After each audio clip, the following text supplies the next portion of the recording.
Hallo zu einer neuen Folge von Reptil TV. Normal stehe ich ja hier mit meinem Intro-Tierchen am Anfang. War heute praktisch nicht möglich, weil ich euch mehr oder weniger zum letzten Mal nochmal den Nils zeigen wollte, unseren weißen leucistischen Nilvaran. Den haben wir gestern auf die Kanaren geschickt. Dort mache ich mit einem Bekannten, mit dem Jim Petter zusammen, haben wir eine Zuchtgemeinschaft, sind jetzt ja 2 Weiße mittlerweile.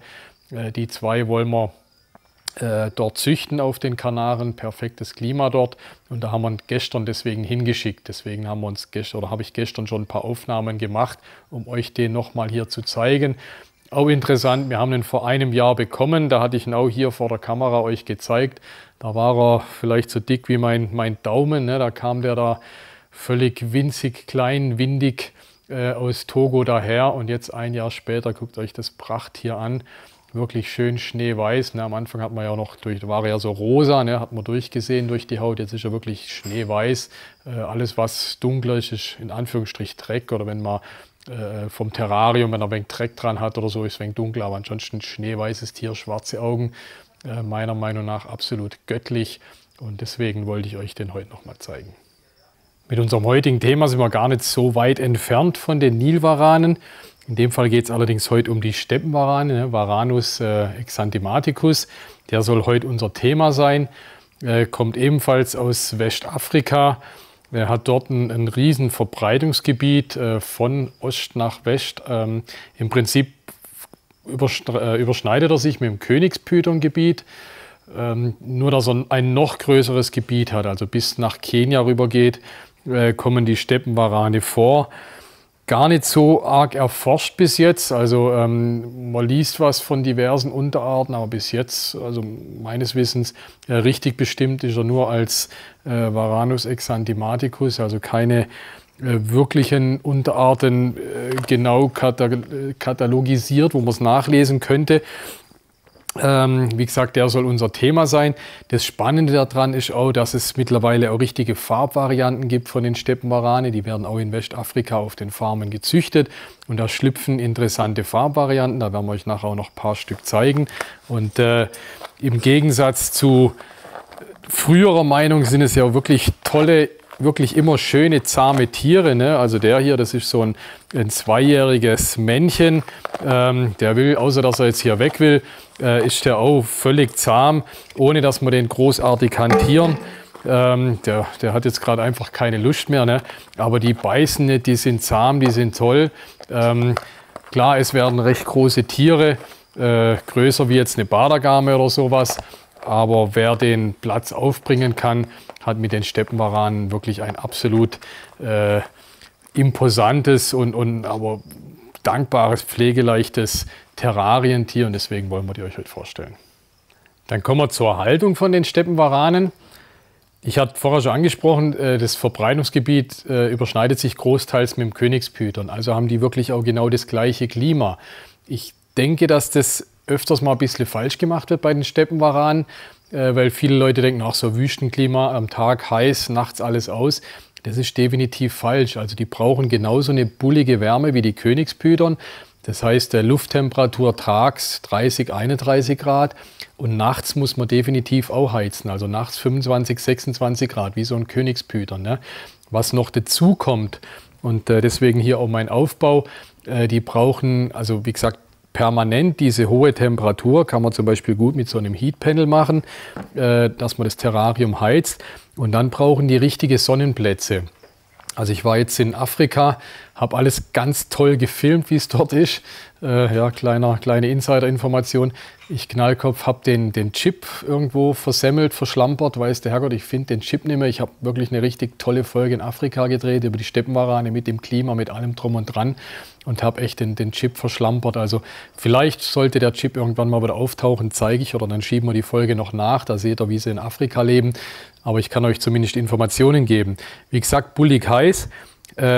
Und die Tiere sind wirklich nur draußen, wenn richtig die Sonne knallt. Ne? Also müsst ihr die Sonne mit irgendwelchen guten Lampen, HQI oder so Mischlichtlampen, im Terrarium nachahmen.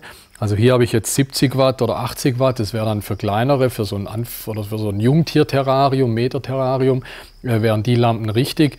Da müsst ihr richtig zum einen die Wärme, die Sonne reinballern, die Helligkeit und auch das UV-Licht. Ganz wichtiger Punkt, Steppenwarane brauchen unbedingt richtiges UV-Licht. Also in der Natur sind die tagsüber in der prallen Sonne, geht die Sonne unter. Das haben wir gemerkt, als wir die Tiere gesucht haben, probiert haben zu fotografieren. Verschwindet die Sonne, gehen ein paar Wolken über die Sonne, hauen die schon wieder ab. Da wird es denen schon fast zu kalt. Also so nach dem Motto 30 Grad ist zu kalt, da gehen wir nach Hause. Ne? Also richtig heizen, richtig beleuchten, UV-Licht, heiß, hell, dann sind die Steppenwarane glücklich. Dann kommen wir noch zu den Haltungsrichtlinien für die Warane. Das Bundesamt sagt uns ja, wie groß das Terrarium sein muss. Bei den Steppenwaranen ist es 5 x 2 x 2 Kopf-Rumpflänge. Ne? Kopf-Rumpf, also Rumpf ist ohne Schwanz, der Rumpf geht bis zu den Hinterfüßen. Jetzt habe ich mal hier ein einjähriges Tier genommen zum Messen. Tun wir den mal da hinhalten. Der hat 26 cm Kopf-Rumpflänge, ne? Von der Schnauzenspitze bis nach den Hinterbeinen hat er 26 cm, auf einen Zentimeter genau gemessen. Wie gesagt, ein einjähriges Tier. Den, wo ich jetzt gerade davor in der Hand hatte, das war ein Zweijährigen, den habe ich jetzt auch nochmal gemessen, der hatte 30 cm. Also jetzt gehen wir mal von den 26 cm aus, 5 x 2 x 2, 5 x 26 ist 1,30 Meter, mal 2 ist die Tiefe, 26 x 2, 52 tief und 52 hoch. Das wäre die Behältergröße für dieses Tier. Wie gesagt, der ist erst ein Jahr alt, das zweijährige Tier 30 cm, 5 x 30, da wären wir bei 1,50 Meter x 60 x 60. Das wäre so ein Terrarium, das euch die ersten 3 Jahre ungefähr hält für das Tier. Ich würde sagen, es gibt zum Beispiel 1,50 Meter x 80 x 80, ist auch eine tolle Größe. Reicht euch sicherlich die ersten 3, 4, 5 Jahre. Man muss dazu sagen, das sind gut gefütterte Tiere. Ne? Also das ist jetzt nicht sparsam gefüttert, damit die lang da reinpassen. Ihr seht es am Koten, das ist jetzt schon der zweite, der hier am Set sich erleichtert. Also gut gefütterte Tiere, die gut gewachsen sind, aber die passen dann die ersten 5 Jahre ins 1,50 Meter x 80. Zur Haltung generell, was man wissen muss oder was ich jetzt in Afrika beim Suchen der Tiere oder beim Filmen festgestellt habe, die Steppenwarane sind absolute Hausbesetzer, ne? oder Mietnomaden oder wie auch immer man das nennen soll. Die graben sich keine eigenen Höhlen, sondern die übernehmen die Höhlen von anderen Tieren. Also die Babys, wenn sie schlüpfen, übernehmen sie Grillenbauten. Wenn sie größer sind, sind es Skorpionbauten. Und wenn sie noch größer werden, sind es Nagetierbauten oder Höhlen, diese beschlagnahmen sozusagen. Beziehungsweise die Beschlagnahmung sieht so aus, sie kriechen rein, fressen den Hausbesitzer, Grille, Skorpion, Nagetier, der wird gefressen. Und dann übernehmen sie diese Höhle und machen die sich zu eigen. Da wird auch nichts mehr groß gegraben. Also die machen der Trapper in Afrika hat mir das schön erklärt und gezeigt und die Eingänge. Also das Einzige, was sie machen, ist sich den Eingang noch schön glatt und eben machen, dass da nichts rumliegt. Also es sieht wirklich picobello aus, der Eingang. Und ansonsten, wie gesagt, leben sie in der Höhle von, je nach Größe, Grille, Skorpion, Nagetier. Das ist eigentlich für die Terroristik relativ wichtig. Oft macht man in die Terrarien, ja, die brauchen unbedingt was, weil die graben und die bauen sich Höhlen. Die bauen sich keine Höhlen, die wollen welche haben. Ne? Das heißt also, entweder stelle ich denen solche Höhlen irgendwie zur Verfügung, ne, die man da so kennt aus der Terroristik, die dann auch wirklich gern und gut annehmen. Also wir haben in den Terrarien solche flachen Höhlen drin. Die müssen nicht zwangsläufig in den Boden reingehen. Man kann so runden Kork nehmen. Wenn jemand will, dann kann er auch diesen Kork wenig einbuddeln ins Substrat, dass die Tiere wenig weiter nach unten gehen können. So wäre es am natürlichsten. Also wie gesagt, in der Natur, die Bauten gehen in der Regel auch nach unten. Aber meine Erfahrung ist, dass sie das genauso gern annehmen, wenn es so flache Bauten sind, beziehungsweise ich glaube, in der Natur werden sie auch umgestürzte Bäume wahrscheinlich nehmen und sich unten drunter ihren Bau aufsuchen, wenn sie da was Passendes finden. Also meiner Meinung nach scheint es genauso gut zu gehen. Womit wir auch beim Substrat sind, Man kann Sand-Erde-Gemisch nehmen, also in der Natur ist es der gleiche Boden wie bei Königspütern. Das ist so eine Mischung zwischen Erde und Sand, also oder dort, sagen wir, dort zählt es als Erde, die Landwirtschaft baut auf dieser Erde an. Übrigens, Landwirtschaft ist ein gutes Stichwort. Die Steppenwarane halten sich viel im landwirtschaftlichen Gebiet auf, so wie der Königspütern eigentlich auch, wegen Kulturfolger. Also die Cassava-Felder, die Maisfelder, Maniokfelder, da findet man die Tiere, da verstecken die sich. Da haben sie ihre Bauten, wie ich gerade angesprochen habe. Und wie gesagt, das ist so eine Art, also eigentlich ist es Erde, aber für uns Deutsche sieht es fast wegen nach Sand aus, also eine ganz feine Erde, wo sie sich eingraben. Wir bei uns nehmen dieses Reptiwood, hat sich sehr gut für uns bewährt, sieht zwar nicht nach Erde oder sowas aus, aber also den Tieren scheint es ganz gut zu gefallen. Wir haben damit ganz gute Erfahrung, allerdings auch die letzten 1-2 Jahre erst, also die jahrzehntelange Erfahrung fehlt uns da noch definitiv. Was auch noch wichtig im Terrarium ist, ist ein großes Wasserbecken, also so, dass sie wirklich bequem reinliegen können. Unsere Tiere baden sehr gern. Von der Natur kann ich es jetzt nicht sagen, da habe ich jetzt nie beobachtet, dass ein Steppenwaran im Wasser liegt, aber ich kenne es bei uns aus der Terroristik, die liegen wirklich oft und gern im Wasser, auch manchmal morgens, da sind sie zum Teil unter Wasser, man denkt, ey, wann holen die mal endlich Luft oder so, also sind wirklich viel im Wasser, baden gern, deswegen große Badeschüssel rein und dann ist das Terrarium perfekt. Kommen wir zur Ernährung von den Steppenwaranen.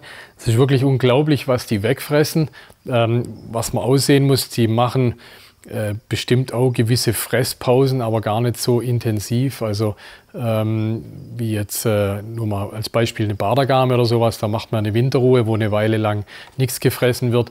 Die Steppenwarane, die fressen echt durchgehend und sie fressen wahnsinnig viel, sie wachsen wahnsinnig schnell. Deswegen natürlich auch ganz wichtig, dass man denen gute Sachen füttert. So als Jungtierkost diverse Insekten, Heimchen, Grillen, Heuschrecken, Schaben ist perfekt. Zophobas Mehlwürmer würde ich wirklich langsam machen, ist nicht sonderlich gesund, ist ziemlich fett, hat viel Phosphor, damit langsam machen. Was ganz wichtig ist bei den Insektenfüttern, dass ihr gut Mineralien dazu füttert, ein Multimineralpräparat von verschiedenen Herstellern ist wirklich bei jeder Fütterung die Futtertiere gut einstäuben. Wir haben es irgendeine Folge, Echsen richtig füttern oder so, haben wir eine Folge. Da haben wir das auch erklärt, wie man die dann einstäubt. Wirklich ganz wichtig, dass die Mineralien auch nicht vergessen, wirklich bei jeder Fütterung dazu. Wenn die Tiere größer werden, die großen Tiere, wo wir jetzt vorher gesehen haben, da könnte ich ja dosenweise reinschmeißen. Da kann man dann kleine Mäuse bzw. mittlere bis gar große Mäuse füttern. Wenn sie noch größer werden, kann ich sogar Ratten füttern. Dann muss ich auch nicht mehr täglich, also die Jungtiere füttern wir so 4-5 Mal die Woche. Die adulten Tiere, da reicht es vielleicht 2-mal die Woche. Je nachdem, wenn ich damit züchten will, gerade die Weibchen muss ich auch ordentlich füttern. Also selbst dann 2-3 Mal die Woche füttern, wenn ihr mit den Tieren züchtet. Aus Züchtersicht das Spannende, sage ich jetzt mal, oder was mich gerade auch ein wenig fasziniert an diesen Steppenwaranen, dass es jetzt auch mittlerweile einige Farben oder Farbmorphen von den Steppenwaranen gibt. Ne? Also die Tiere werden in Westafrika auf den Farmen gerenscht, ne? Ähnlich wie die Königspythons. Die Afrikaner fangen die trächtigen Weibchen, lassen die Eier ablegen und dann schlüpfen aus den Eiern alle möglichen Tiere. 99% davon sind natürlich die klassische hellbraune Färbung, wie wir gerade vorher gesehen haben, die Tiere, aber es schlüpfen auch Farbmorphen. Da möchte ich euch jetzt mal ein paar Stück zeigen. Das hier ist ein axanthisches Tier. Axanthisch heißt schwarz-weiß, hat kein Gelb, hat dunkle Augen. Interessant das Ganze natürlich auch, axanthisch nimmt man ja, um Snow zu züchten.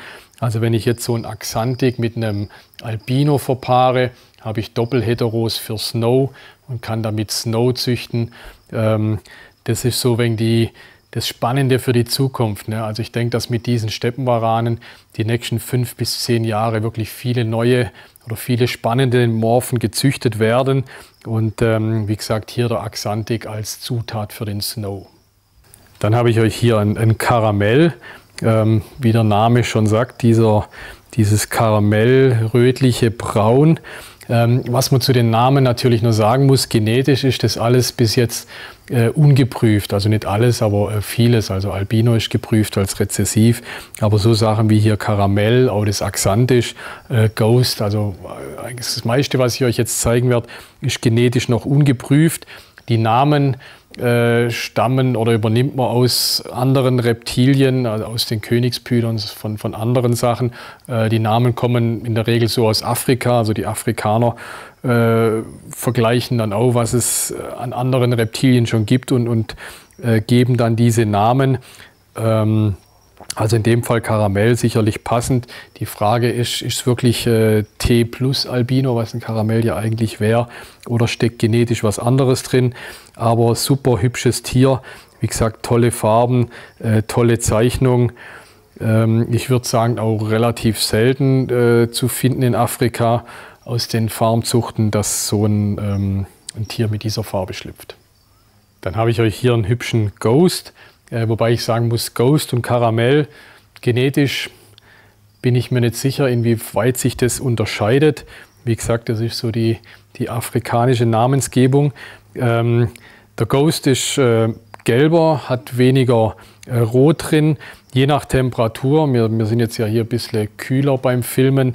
Wenn der richtig in der Sonne sitzt, wird er noch heller, dann wird er fast nur noch gelb-weiß.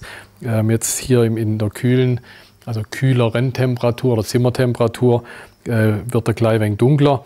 Ganz gut erkennen kann man es an den Nägeln, die Nägel vom Tier, Zehennägel, sind durchsichtig. Also die normalen Steppenwarane haben schwarze Nägel, diese Ghost- oder hypomelanistischen Tiere haben fast durchsichtige Zehennägel. Und wenn sie größer werden, können hier gerade mal ein einjähriges Tier vom letzten Jahr einblenden. Der ging übrigens auch auf die Kanaren, deswegen haben wir das auch gestern schon gefilmt. Hier eingeblendet ein einjähriger Ghost. Dann kommen die Farben zum Teil noch mehr zur Geltung. Der hat ja wirklich sämtliche Farbtöne drin, von rosa, zum Teil am Kopf kriegen die so Rosatöne, bis über auf dem Rücken. Das sind lila, nee, nicht lila, was ist denn das für eine Farbe? Hier orangene Punkte drauf, orange, grünlich, bläulich, also die haben farbenmäßig wirklich alles drin. Für mich absolut faszinierende Farben, die Schwänze immer in der Regel gelb, also finde ich super schöne Farbe. Wie gesagt, umso größer die werden, umso mehr entwickeln sich da die einzelnen Farben raus. Und ich bin wirklich wahnsinnig gespannt, was die Zucht da mit den Tieren bringt, wenn ich so Ghost mit Ghost verpaare, was dabei rauskommt, wie es sich vererbt. Ich würde mal auf rezessiv tippen, aber müssen wir abwarten. Also super schön, ob groß, ob klein. Ghost für mich einer der Highlights. Dann darf bei den Farben der Pastell natürlich auch nicht fehlen. Also dieser hier hat den Namen Pastell bekommen, passt denke ich auch ganz gut, hat wirklich tolle Gelbtöne drin, Orange drin, auch so verschiedene Farben, ne? Zum Rücken hin wird es dunkler.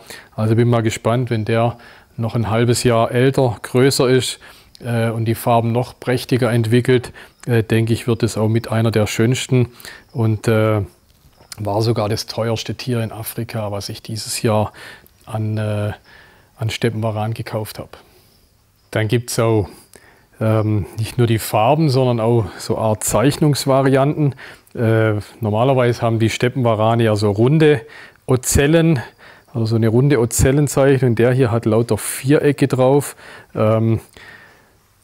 Ist erst, ich sag mal so, der erste Schritt zu den Zeichnungsvarianten. Was man auch noch vielleicht ein bisschen dazu sagen muss, die haben natürlich auch ein riesen Verbreitungsgebiet. Die Tiere, die ich jetzt hier zeige, kommen alle Ghana, Togo, Benin. Wobei vielleicht gibt es auch da schon gleich ein wenig Unterschiede im Verbreitungsgebiet und dass es daher rührt, ich bin mir nicht sicher. Ich wiederhole mich, aber das werden die nächsten Jahre erst zeigen. Aber der hier ist wirklich interessant, weil er einfach diese viereckigen Ocellen auf dem Rücken hat. Ne? Keine runden, sondern wie gesagt völlig viereckig. Gefällt mir auch ganz gut. Auch da kann man das Ganze natürlich mischen, ne? Das Ganze als Ghost oder so wird bestimmt auch ganz schön spannend. Das war jetzt einfach ein kurzer Überblick über die paar wenigen Farben, die ich schon habe oder die es meines Wissens im Moment so wenig gibt. Wie gesagt, der Albino gibt es noch. Können wir euch hier noch ein Foto einblenden vom Albino. Der war vor circa 5 Jahren in Afrika aufgetaucht. Jetzt die letzten 4 Jahre gab es leider keine Albinos mehr. Ich hätte liebend gern auch noch so ein Albino. Bis jetzt gab es leider keine. Um euch oder wenn man die Farben so nacheinander gesehen hat, ich denke, vielen oder den meisten von euch wird so gegangen sein, ihr werdet gedacht haben, na, die sehen ja eher gleich aus, was erzählt denn der? Hier nochmal die 4 Farben oder die 4 gängigsten Farben, Pastell, Ghost, Karamell und Axanthic nochmal eingeblendet zum Vergleich. Wenn man die so nebeneinander sieht, dann sieht man natürlich schon extrem deutliche Unterschiede. Wie gesagt, ihr wisst, ich habe einen Spleen für Farben oder für die Farbzuchten, deswegen müsste man natürlich hier drauf eingehen. Keine Tier-Basic-Folge bei uns, ohne natürlich die Zucht anzusprechen. Wir wollen die Tiere nicht irgendwo aus der Natur, wir wollen sie weiter vermehren, so auch die Steppenwarane. Hier auch nochmal ein gutes Beispiel, wie schnell die Tiere wachsen. Der ist gerade mal 4, 6 Wochen älter wie die anderen, die wir jetzt vorher gesehen haben. Also ist auch ein Tier von diesem Jahr, einfach ein bisschen früher geschlüpft. Der hat schon vom Gewicht her ungefähr das Dreifache. Ne? Und genauso schnell wachsen die in der Natur. Wenn man dort mit den Trappern spricht, sind die Tiere schon im ersten Jahr geschlechtsreif. Legen nach dem ersten Winter schon die ersten Eier ab. In dem Fall sind es dann kleine Gelege, 5, 6, 7, 8 Eier.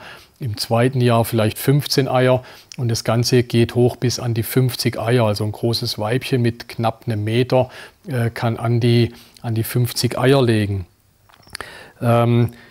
Stimulation zur Zucht ist gleich wie beim Königspython, sind einfach die kalten Nächte im Spätherbst bei uns, also sagen wir mal wie beim Königspython, Oktober, November, Dezember, würde man bei uns in Deutschland anfangen, nachts etwas runter zu kühlen.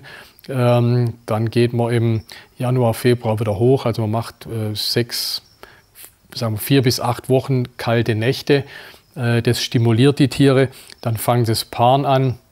Und dann eben, also wenn wir es auf unser Klima transferieren, werden die dann im April, Mai, Juni legen sie Eier ab. Die Inkubation dauert relativ lange. Ich würde sie wie ein Königspython-Ei bei 32 Grad, 33 Grad inkubieren. Wenn ich in die Literatur schaue, habe ich heute mal spaßeshalber gemacht, da steht was von 28, 29 Grad, kann ich definitiv sagen, das ist zu kalt. Also sei es die Farm in Afrika, die Natur in Afrika, da ist deutlich wärmer.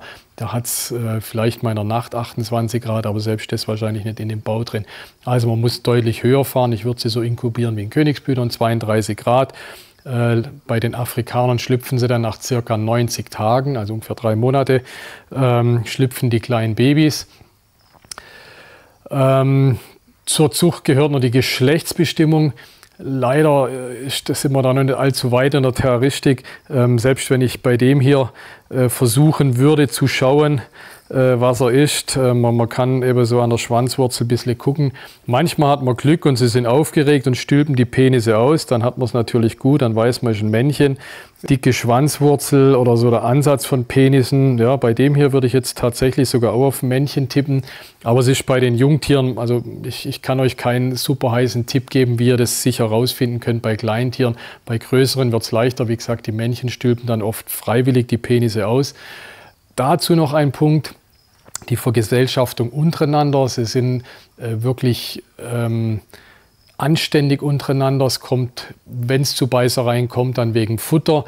Aber meistens ist das nicht schlimm. Beißen generell, die haben zwar, der Kiefer sieht mächtig aus, aber sie beißen, entweder beißen sie nicht so hart zu oder sie können es nicht, ich weiß es nicht. Auch untereinander sind sie nicht sonderlich bissig, dass sie sich verletzen können. Also das heißt, man kann sie recht gut miteinander vergesellschaften. Selbst vorher die Tiere, wo wir beim Messen oder am Anfang gesehen haben, das waren 2 Männchen, die halten wir zusammen, vertragen sich auch. Sicherlich nicht der Idealfall, wird auch die nächsten Jahre zeigen, aber in der Vergesellschaftung relativ problemlos. Das war ein Kurzüberblick über die Steppenwaranzucht. Die nächsten Jahre wird da sicherlich noch einiges mehr zeigen. Wie immer zum Schluss der Verweis auf gute Literatur. Ich kann euch hier tatsächlich 2 gute Bücher zeigen. Zum einen den Eidenmüller hier, Warane und dann vom Schiri-Rotter-Warane.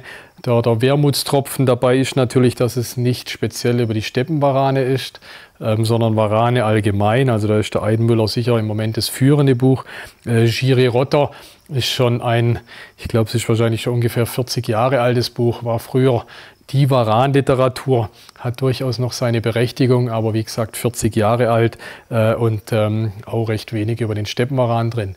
Das heißt, so wie dass es leider noch keine gute Literatur über den Steppenwaran gibt. Vielleicht fühlt sich ja jemand berufen, beziehungsweise ich hätte ehrlich gesagt auch Lust, da ein Buch drüber zu schreiben. Vielleicht finde ich mal die nächsten 1-2 Jahre die Zeit. Ansonsten bleibt mir treu, checkt die Savannah Monitors und checkt my balls.